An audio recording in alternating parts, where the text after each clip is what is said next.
Cheers to you, my friend. Welcome to the Cynthia Linox Show. I am your host, Cynthia Linox. Today, we're going to unpack another episode of the journey of self discovery. And for those of you that are new to the show, you might ask, what is a journey of self discovery?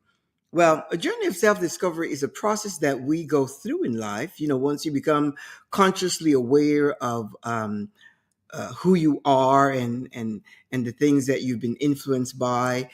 Um, so you go through this journey to discover your true authentic self so that you can live a life that is authentic, a life that is organic.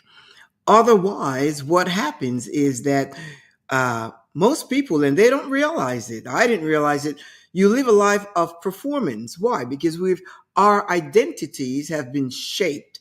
It has been shaped from, when we were a little toddler, uh, from shaped by our leaders, our parents, pastors, teachers, just the people around us. And so we grow into this person that is really not our personalities. We become people pleasers. We want to fit in. We want to get along. We want to be liked by others and so forth. So in most cases, we compromise our true selves. That's why some people sometimes suffer depression or anxiety. They're afraid to say no. You may have issues with confidence, not being assertive, and just a barrage of things. As a matter of fact, yesterday I was at an event, and I was talking to this girl, Kim, and she said something about. She says, "Wow, this is kind of scary." She says, "I am generally an introvert, except that when I once I get in, with people, then I'm able to speak, to chat." And when in essence, she may not be an introvert, but sometimes, we grow up and we are influenced by situations that causes us to be shy, or even our parents. Sometimes, if we are on the quiet side, they may say things like, "Well, yeah, she's kind of shy, or she's quiet, or she," and then that conditioning stays with us. So we grow believing that because everything that you believe about yourself, that is what you become.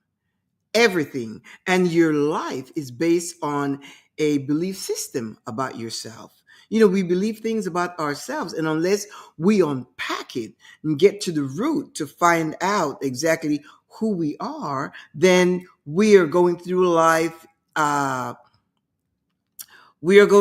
not only performing, but believing things or living in accordance with things that no longer serve us.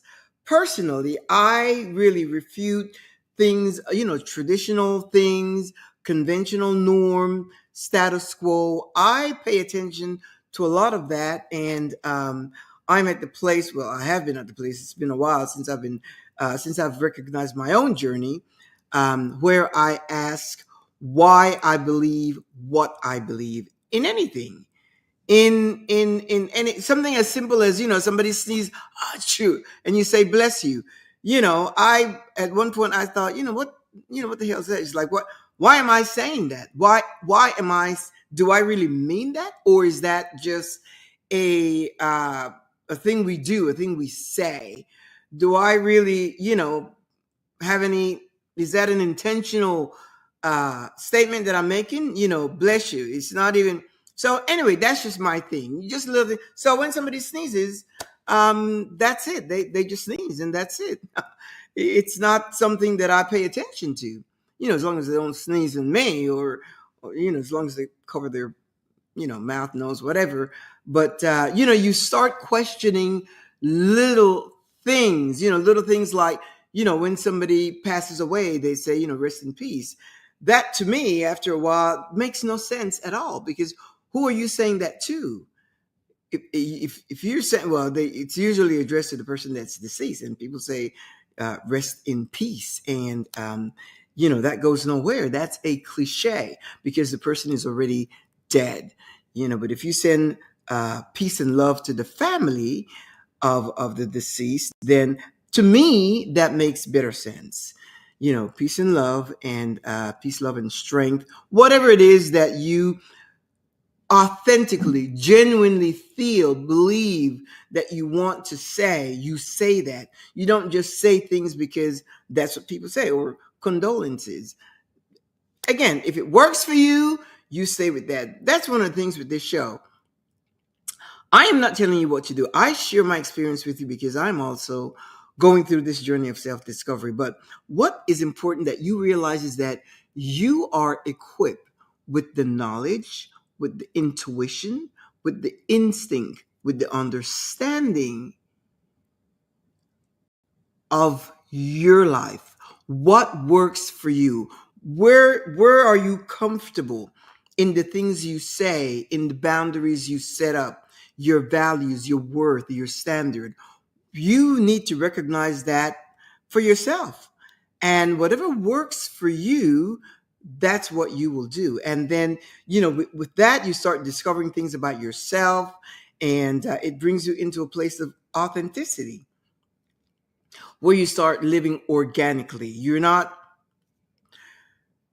copying someone, you're not comparing yourself with someone else. You don't have to be jealous of anyone. Why? Because you will start recognizing your own uniqueness. And even if you learn something from someone, there are a lot of people that I learn from. Sometimes people say things that resonates with me, and when that happens, I take it and I sit with it, I meditate on it, and I try to get to the root. Why does this resonate with me? Where does it really hit me? What's the root of it as it relates to me? And when I discover that, then it becomes mine. It becomes mine, and it's not something that I have copied.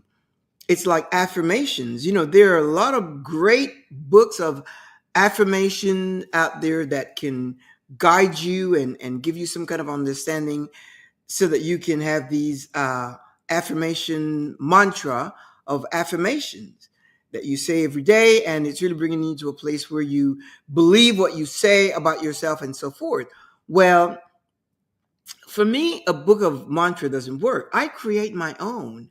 I create my own affirmations, what works for me. And when I, choose to,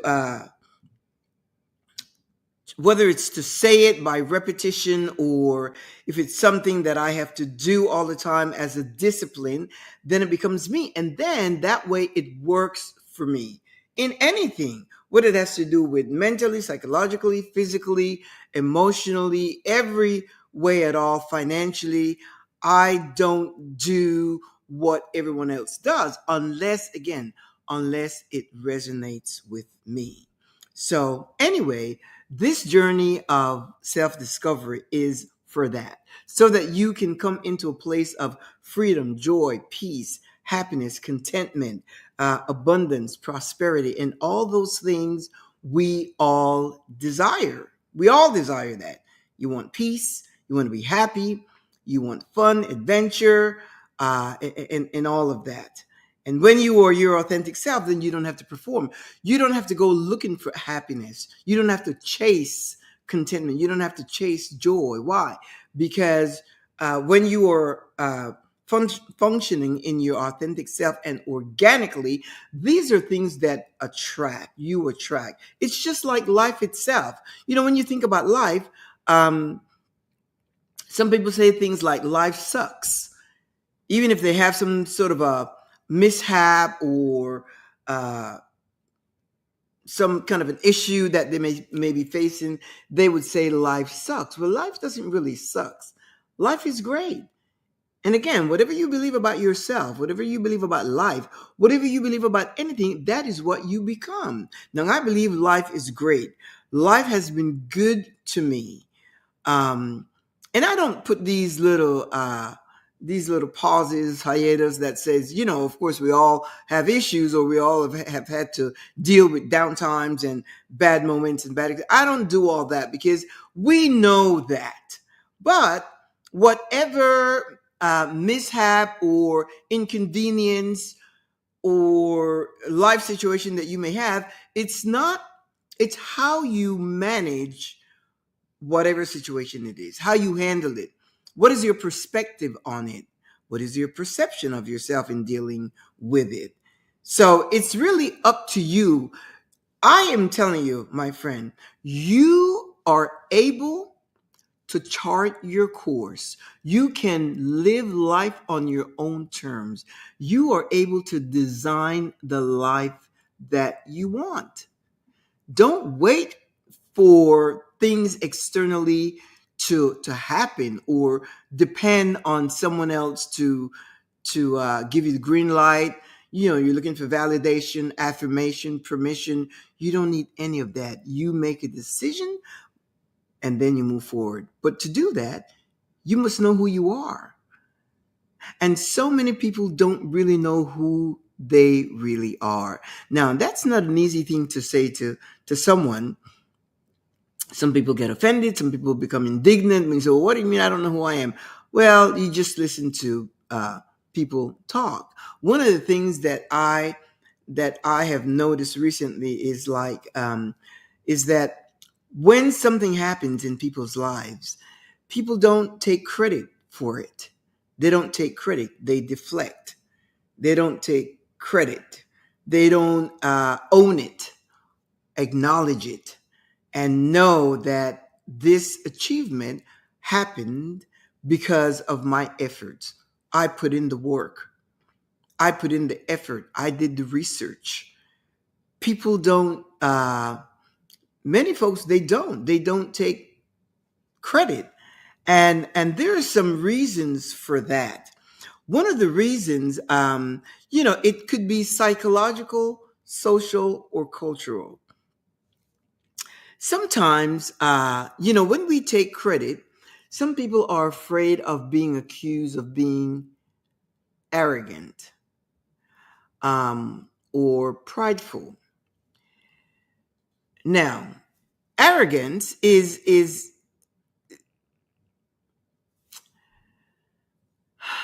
arrogance. It's I guess show offy or whatever. Being proud, prideful. That doesn't really feed the soul. Well, that doesn't make any sense the way I said that. It doesn't. Being arrogant, it doesn't like what that doesn't put. And again, it all depends on what you want to deliver, put into those that you are sharing with. For me, for instance, when I share something with someone, it's to encourage them. It's so that you can know, look, this is possible, and you are able to do this as well your way. Because being arrogant, like what, that doesn't really put anything into you.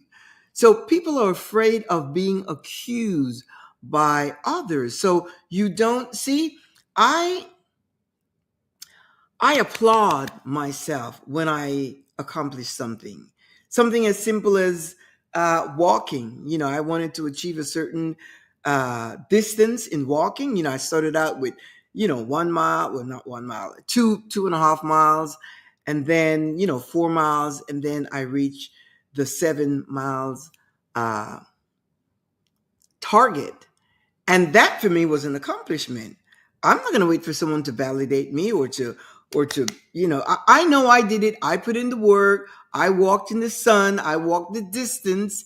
And with all the elements and all the wildlife around me, not like grizzly bears and all that, but and I did that myself. So I'm not going to wait for someone to validate me or to give me any kind of accolades. I'll do that myself. Why? Because I put in the work. And it's not arrogant. It's just that I am happy for me. I am happy that I get to do that. Number one, I get to do it. And number two is that I am able to do it. I guess that's kind of reverse. I guess I should say first that I'm able to do it, physically, because you have to be somewhat physically fit, stamina, endurance, and all of that. Uh, so I'm happy that I am able to, and that happened because of discipline, and then I get to do it. That means the surroundings, the landscape is set up to where I can do that 7 miles. So There's no arrogance when people share. When people share, don't get it into your head that people are showing off. That's not the point. The point is to encourage someone. When you have confidence and you share, confidence is when you share, and you draw people to you. When you're conceited, you alienate people, and we don't want to do that, because the whole purpose of life is, like I always say, the purpose of life is pleasure. So whatever we do, whatever we think, whatever we say, whatever the thoughts, performance, act, whatever, it's to help people. And that may be a subjective thought process, but that's just the way because really, when you are able to help someone else in whatever, not, you can help them financially, you can help them emotionally, you can lend a listening ear, you can help them do something, make their lives easier or whatever, it brings pleasure to oneself. So when I talk about taking credit, you can't be or you don't want to think in terms of what would people say, and might you appear arrogant. Because see, what I have found is that the more I acknowledge the good things that are in me, the good things, those good things, it seems like it just opens more opportunities, circumstances, situation. It's like seeing life with high regard, and it's like life recompenses you back. It rewards you back. As I said before, whatever belief you have about yourself, that is what you become. Whatever it is that you think about yourself. Some of you have talked about the process of getting older and so forth. And I'm telling you that this whole culture and society, I guess, have sold people a bag of stuff that doesn't even make sense. But we buy into it. And, we were told that, after a certain, that's why, I live my life in season. And, we were told that after a certain age, you start declining. Declining in what? If you feel well, what's important is that you feel well about yourself. Because the message that you send, from your mind, from your brain to your body will respond to that. If you tell your body, well, I am old and young, I have to be careful how I walk so I don't fall. If you fall for some reason and you fall a lot, you're labeled a faller, like a senior citizen faller. It's really interesting. And so it's you're labeled that, and then if you buy into it, then you start considering yourself a faller. I learned these things from people. You could have 40-year-old woman, she's reached 40 and she thinks she's old. There's nothing wrong with being old. The point is, how are you seeing yourself? How do you perceive yourself? How do you perceive your body? How do you perceive your health? How do you perceive your mind? How do you perceive your emotions? How do you perceive your feelings? Are you easily get yourself attached to people, situations, circumstances, or can you detach and move right along? And that is all based on emotional intelligence. Some people need to mature in that area, emotional intelligence, where you go through life, you know who you are, you love who you are. And when you meet someone, as a matter of fact, I met this girl, and we had so much in common. She's a psychologist, and we talk a lot the same language and so forth. So we made a couple of efforts to connect, to have coffee together, whatever, to talk, because we know that we have a lot in common and we want to share that. And uh, she wrote to me, I wrote her back. She answered me and forgot, by text, and forgot to send it. So the day arrived, and there was a no-show. Well, I mean, I didn't make any effort because I thought even if that same day I heard from her, I wouldn't have agreed to do anything, because I don't, that's not the way I flow. I do a little bit more planning. I can be spontaneous, but not that. On a first time meeting, it requires a little more planning and so forth, where we're going, what time we're meeting, and so forth. So of course, she wrote back and said, we are, I'm sorry. And so we made another date. Let's plan on meet this day, this day. And then she said, we'll, closer to the time, we will plan on where and what time. I said, fine. And the reason I waited is because she extended the invitation. Generally, I can just get things moving if I am, but she extended the invitation, and I thought, well, I'll just let her do the planning, and I am open to that, wherever, at what time, because the date, I had cleared my calendar for that particular date. So we arranged for a particular date, but we hadn't set a time or a place. And the date arrived, and I still had not heard from her. So I just went on about my business. Well, if I don't hear from you from the night before, I am going to go ahead about my business. So I got a text from her today, and she said, I am so sorry. I wrote back to you, blah, blah, blah, and the same thing. So, and you know what? I believe her. I don't believe she is, it's just stuff that happens. And I said, tell you what, let's just give it a pause. I said, we will meet at the appropriate time, and it will happen organically. And at that time, we'll have a lot to share. And see, I was not attached to the situation. I was not attached to it. I'm looking forward to, spending time with her and so forth, but I'm not attached. So I was able to detach. And I said, and you have to recognize it, because when you are dealing with connections, any kind of connection, you want to make sure there's the right energy. And we know there's the right energy, because when we met, it was just flowing. The energy, you could tell, good vibes, energy, and we were synced correctly. We had the right frequency in what we shared, and so forth. So I knew that, and they knew that. But I was able to detach from that situation. It's no ill feeling. I'm not mad. I'm not, no, because I knew that I would have canceled had she called me the morning of that day.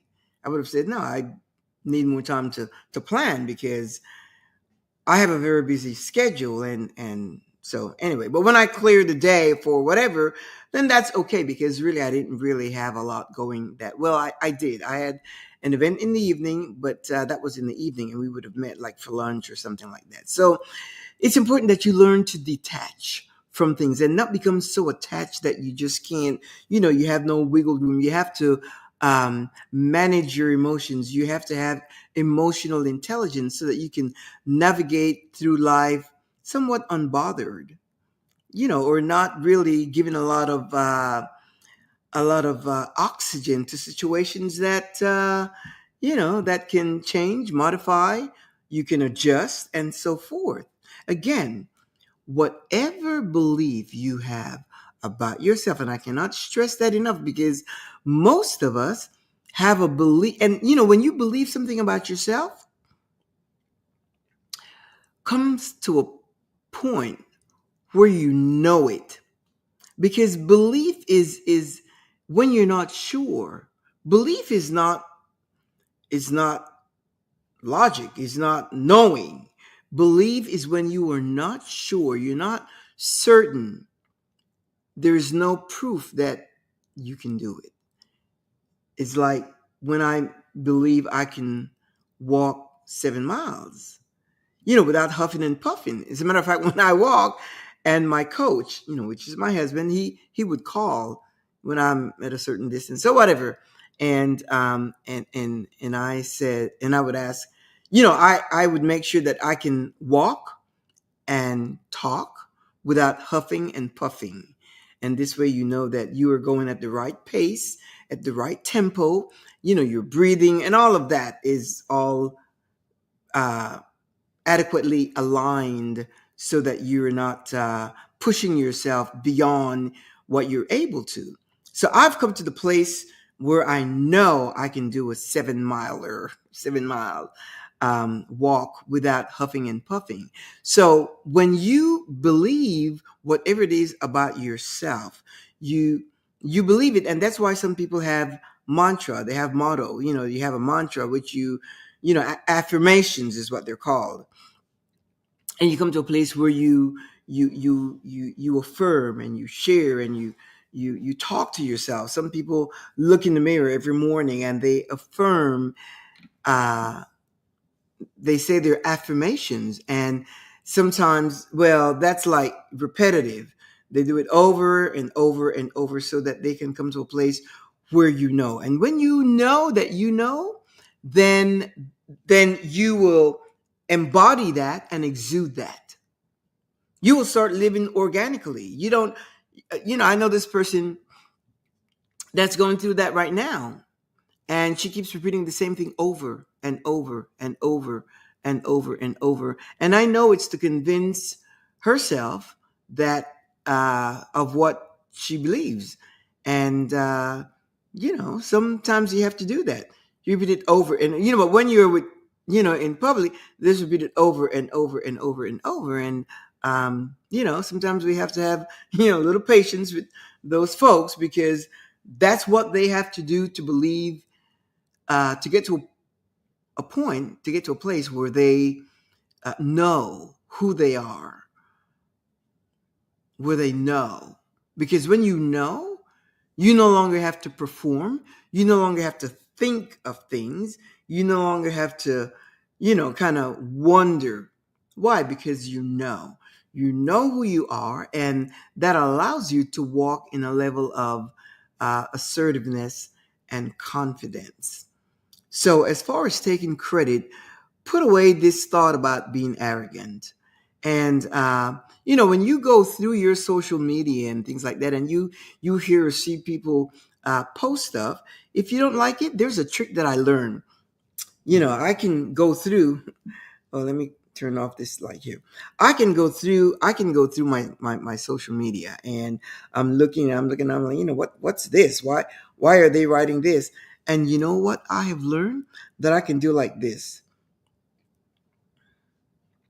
and I can continue to scroll.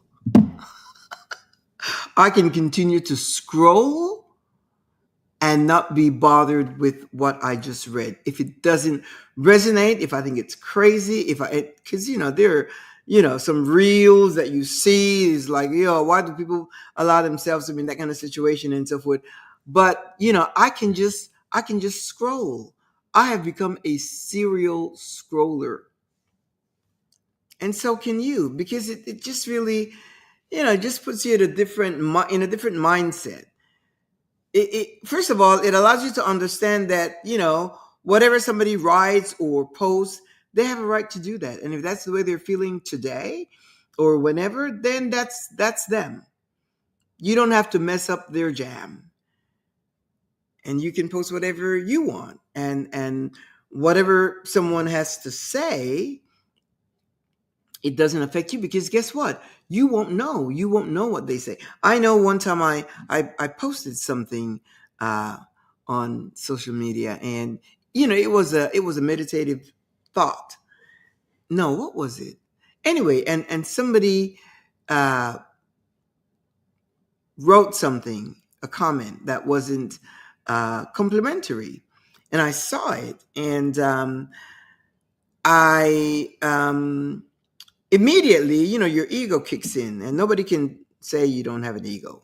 Your ego kicks in, and you kind of take offense to, is like, so what I did, I just thought, what I have to share obviously um, doesn't resonate with you, with that person. It doesn't. It doesn't encourage you, and it has nothing that helps you. So I just block them. I don't always block somebody when they, but this person needed to be blocked, and you would know when and whom and so forth. So I just blocked them. I thought, you know what? Excuse me. I thought you and we don't have anything in common, so I'm gonna block you, and I did, and I blocked him, and that was the end of it. I cannot even tell you the name of this person because, again, I blocked and I detached. I detached. No emotions in it, no anger. I wasn't offended. I was just, it doesn't, because when you come to the point where you understand that you are not, not everyone is going to like you. And who cares if somebody likes you or not? But people that criticize you, only people that are doing nothing with their lives have the time to criticize you.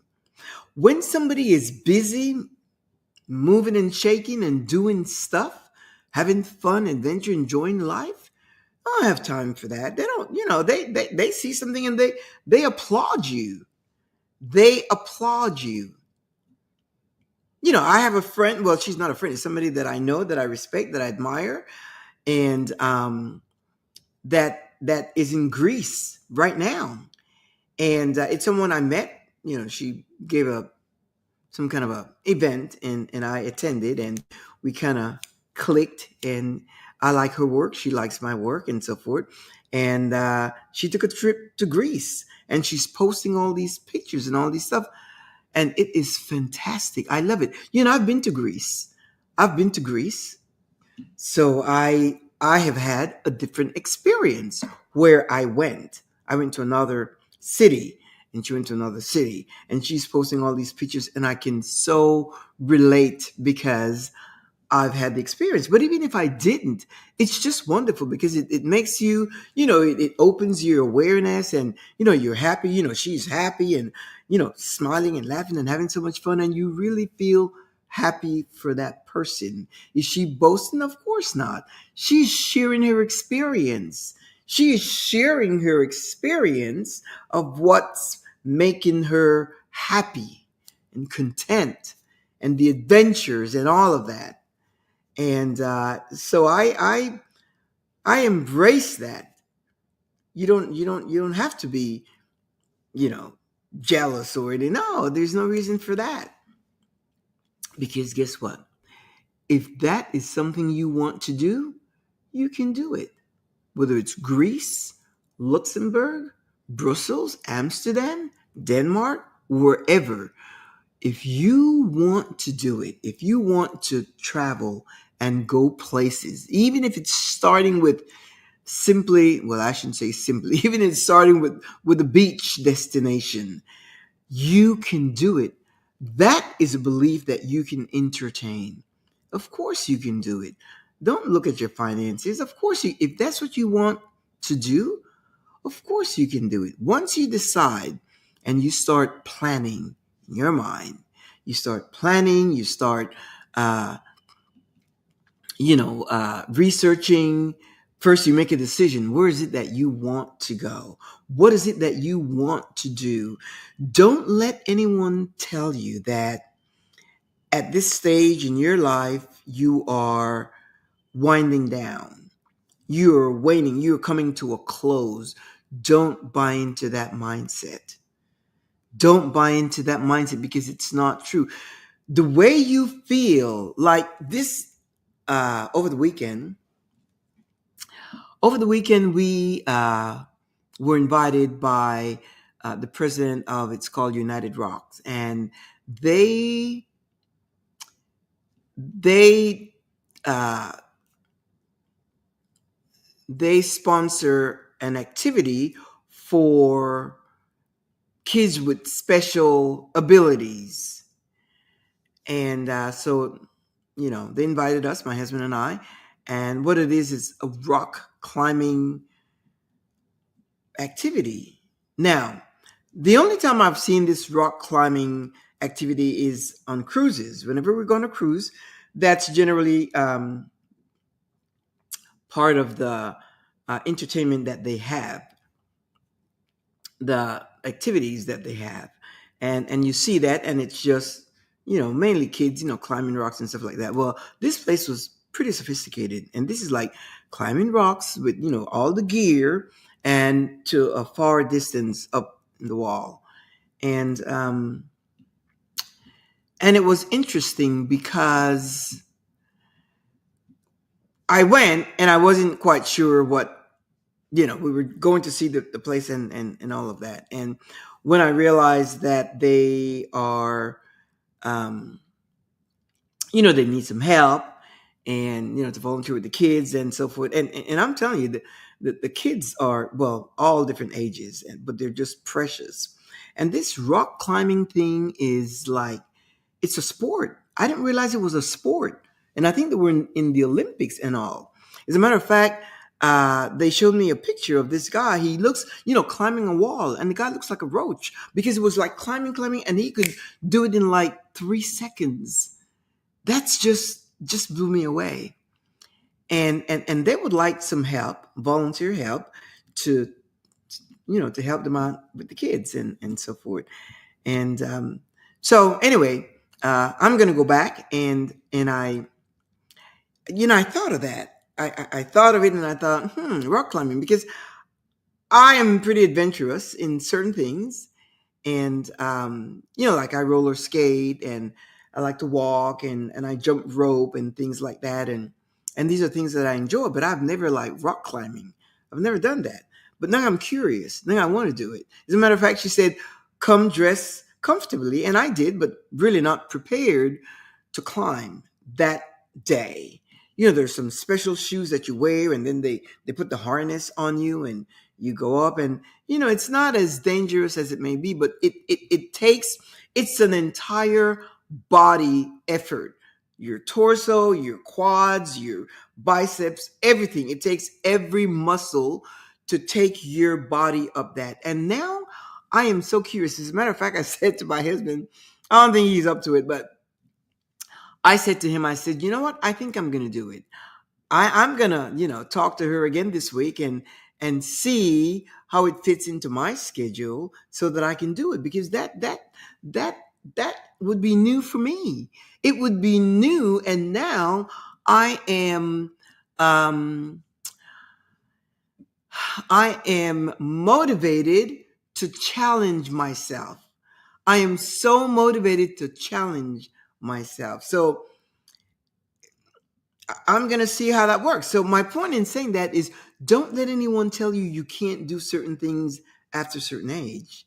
If you are at that age where you are looking to leave the workforce, then make sure you have something else going on, something that you like, something that you enjoy, or allow yourself to remain open-minded, to be adventurous, to be curious, to explore what's out there. Because I may try it and I may not like it. This rock climbing activity, I may try it and not like it. I may try it and not like it. So, but I'm going to allow myself. I'm going to motivate myself to try it, at least to try it.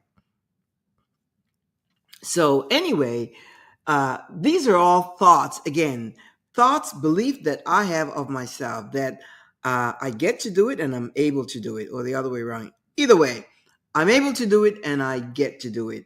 And once I start doing it, then I may realize that, wow, getting those, pulling yourself up on these rocks, may not be my cup of tea. But then again, if I find that I like it, that's pretty cool. It may be a pretty cool thing to do. So anyway, you decide what you want to do. You decide the things you want to do, and you decide who you are as you go through your journey, discovering what you like, and not be influenced by others pushing things on you, or be be ruled by tradition and conventional norms and the status quo that tells you things are done this way and that way and that way. And after you get, because you learn from your own experience, and or you learn, wisdom is what you get from the experiences of others. So you want to put yourself in a situation where you can learn for yourself. Okay. Going back to taking credit, we talk about people are afraid of taking credit because of being viewed as being arrogant. Another thing, or another point that I want to bring out here is many people suffer from imposter syndrome. And and that is when you feel that you don't deserve the success, the achievement, the accomplishment that you've had, whether it's at work or um, raising children or whatever it is that you are gifted at. You may do the work, but when somebody wants to give you accolades and to applaud you and to give you your, medal for achievement, you minimize, you downplay life itself. Why? Because you don't believe you deserve it. And that's really a thing, because most people, I shouldn't say that, because that I don't know. I don't know most people, but some people don't believe they deserve it. They always deflect. No, well, it's, and they never acknowledge, I'm the one that had to stay up at night. You pass the bar, you're the one that or I have a cousin, she just became an attorney, and she has two kids, and one is special needs, and she's a single parent, and she decided she wanted to become an attorney. Well, she is the one that had sleepless nights, not only preparing and studying to pass, to get her JD, to pass her exams, but at the same time she had two kids to raise, and one was just about to graduate from high school, a boy and a girl, and she did it by herself. And when she got the bar, she called and we chat. I am so proud of her. She's in the is it Tampa, I think it's Tampa, Florida. I'm just so proud because, that's one of the things that I shared with her. I said, you deserve all the credit. You deserve all the praise. You deserve all the praise. You deserve the glory. You deserve the credit, because you're the one that, and I said, whatever your belief is about what you did, that is something personal. But I was sharing with her the way I see it. And fortunately, she acknowledged that, because that's simply the way I see it. You've got to acknowledge that life is something else. I really believe the more you embrace the good things that are within you and life itself, it's like life continues to reward you. I always say I have had a good life. I have always said that, but it's the truth. I have had a good life. I have had a good life, and I mean that. Not only do I believe that, I know that. And I would continue to say that over and over again, because I'm at the point that I'm not shy. I say things, and I had an experience this weekend. It was really interesting. We were invited to a gathering, and my husband and I walked in, and there were probably about 20 people there at the time. And so we walked in, and we knew most of the people that were there, about 95% of people that were there. And so we said hi and hi and hi. And there was this particular person that was there. And I noticed, she didn't recognize me and so forth. So that was fine. I didn't even think about it. Because we had some things that we took with us to the gathering. and we wanted to set it aside, and we took a lot of stuff and so forth. So anyway, so I went toward the kitchen and we arranged that, and my husband served me a glass of wine and so forth, and the evening went on so wonderful. It was just an amazing evening. And when dinner was served, well, it was self-serve. We sat at the table. We're kind of like that, we like to sit at the table and be relaxed and whatever. So we sat at the table and talking to the people around the table. As time went on, some of the folks went to the other rooms and so forth, and some of them were playing poker and socializing and just different things. It's a big house, so different compartments of stuff. But my husband and I, sat at the table, with Dr. John and his wife and Jenny, just different people, and we were just chatting.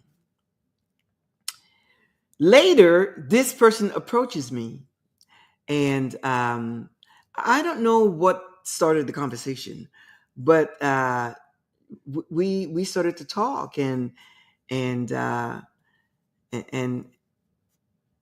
after we had talked for at least 30 minutes, we were so connected. We were so connected in what we shared. We laughed. I liked her. She liked me. It was really an interesting dynamic. And do you know what she said to me? She says, "I've got a confession to make." She doesn't really know me that, we just met. And she said, when you walked in the door, because, when you walk in, the living room is right there and everyone can see you from the moment you walk in the door. That's the way. She says, the moment you walk in, you took up all the space. Verbatim. I'm telling you exactly what she said to me. She said, and I decided that I did not like you from that moment. She says, I decided I won't speak to you. She says, I decided I wouldn't like you. I wouldn't spend any time with you. I simply don't like you. And I was like, this girl has got to be kidding me. This woman, okay. Now this person is in our society here in America, she is what you call privileged to the max. Unquestionably privileged. She is privileged in all aspects. And besides that, she's educated. She's an attorney. She's a, high-ranking attorney in her state and so forth. I learned that about her after. And so you would think that someone of that description would be confident and just confident with themselves and so forth. And I said, wow. I said, why? Why did you like me? You didn't even give me a chance. You didn't. She said, because you have presence. I'm telling you what she said to me. She said, you walk into that room and she says, you took up space. She said, you took up all the space. All the attention was on you.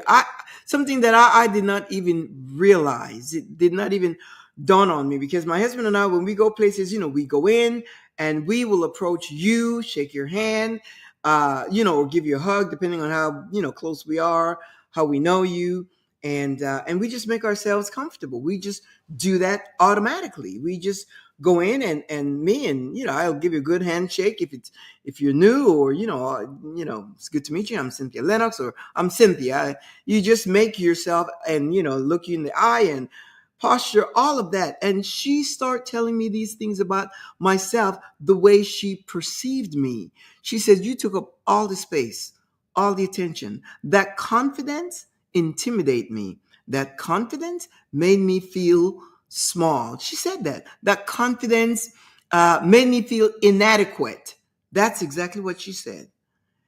And so I started questioning myself. And she said, no, that has nothing to do with you. She said, it's my own inadequacies. She said, and I am just now getting to know who I am. And she is somewhat authentic, because as she was talking to me, she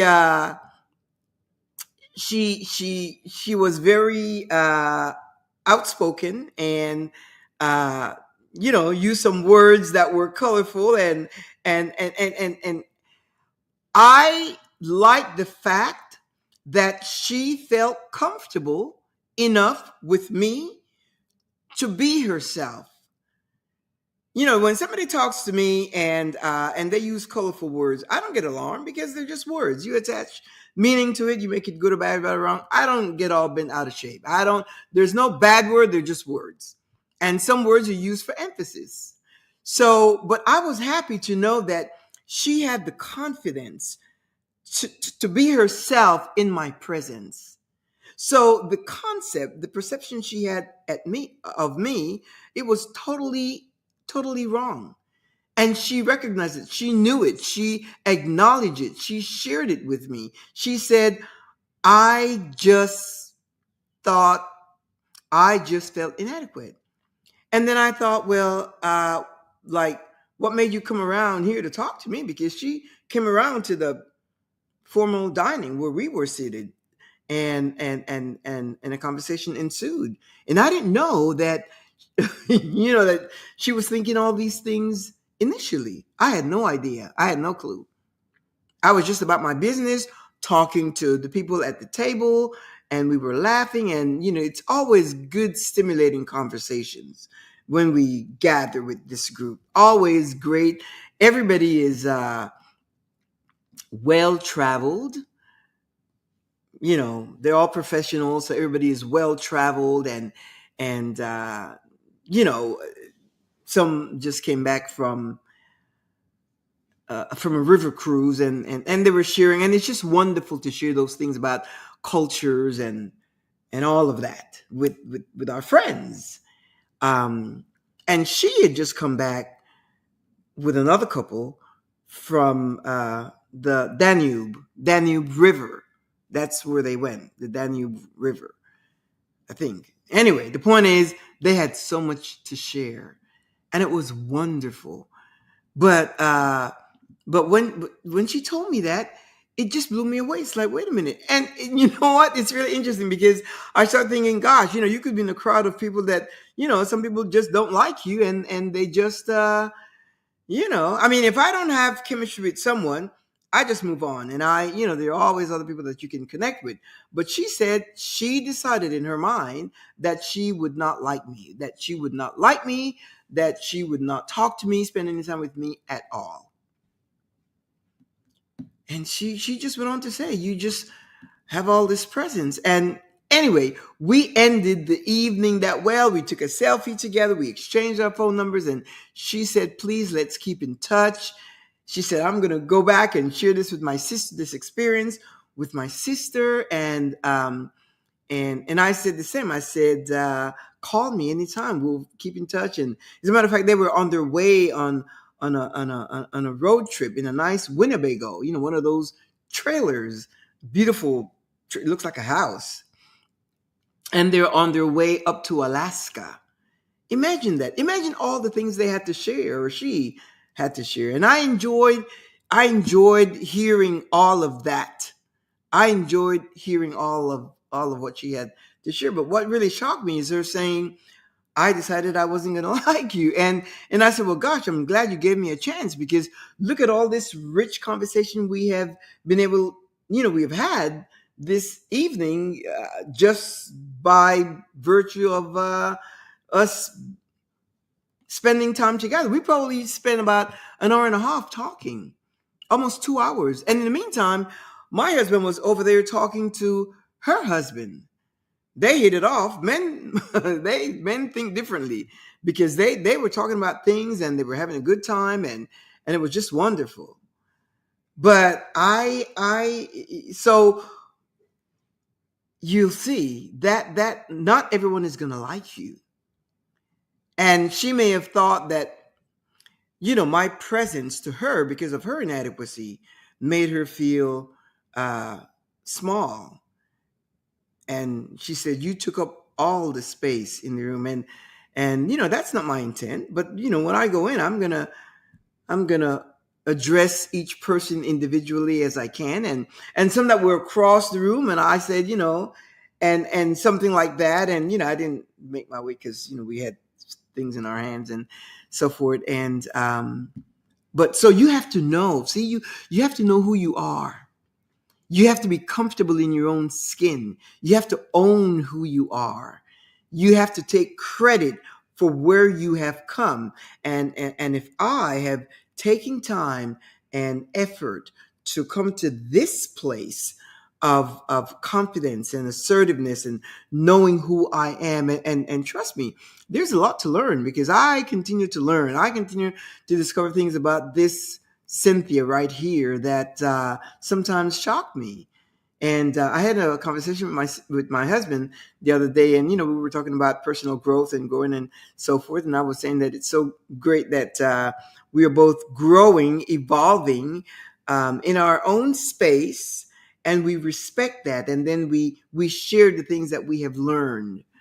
And I'm glad that he doesn't really put the brakes. Well, he's not going to do that, but get any kind of way because of my evolution, because I've had to make some changes even here within my household, within my marriage, setting priorities. As a matter of fact, I shared this before where, he used to be the number one priority. And then when I kind of backtrack a little bit, and I said, wait a minute, I said, no. I need to be the priority in my life. And then him, he comes after. And so I switched up some things a little bit. But then I went right back to how I do stuff because, my husband is such a gem that I don't mind. I don't mind.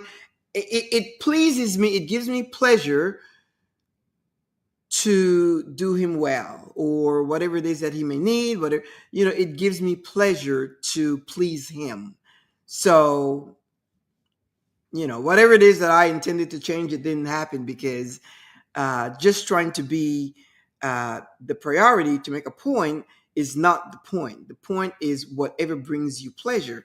And I realized that in serving him, in giving him a priority, in giving him a certain place in my life brings me pleasure. So we just kind of went back to exactly how we were to begin with.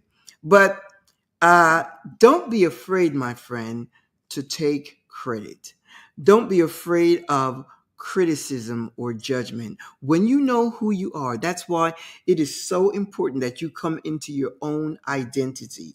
When you get to know who you are and start living authentically, organically, then you start shedding all the what would people say, what would people think. You start shedding all those belief system. You start shedding all that thought process, and you just navigate in the person that you are, in your authentic self. You start moving, and if somebody doesn't like you, that's okay. You don't become so attached to situations and people and circumstances. You don't become so attached, because attachment means you need someone, you need something, you need it. It's totally different than wanted. I want to be with my husband. I want to be with him. I want to be with my friends. When I say yes to a situation, yes to let's have coffee, yes to let's go have lunch, yes to let's have dinner. When I say yes, is because I want to. There's no need. You learn to detach from situations, circumstances, people, things. You learn to detach. I'm going to leave you with that, my friend, for you to give it some thought. And as you continue to evolve into yourself, know that you have the ability, the intuition, the knowledge, the understanding to make decision that's right for you. Discover what works for you and do that. Every Thursday at 2 p.m. Central Standard Time, we have a date right here. And if you can't pick up the show at that time, which, you may ghost me, but doesn't matter. You see these icons down here? YouTube, LinkedIn, and Facebook. You can pick up the show 24/7, and you can stream it and watch it.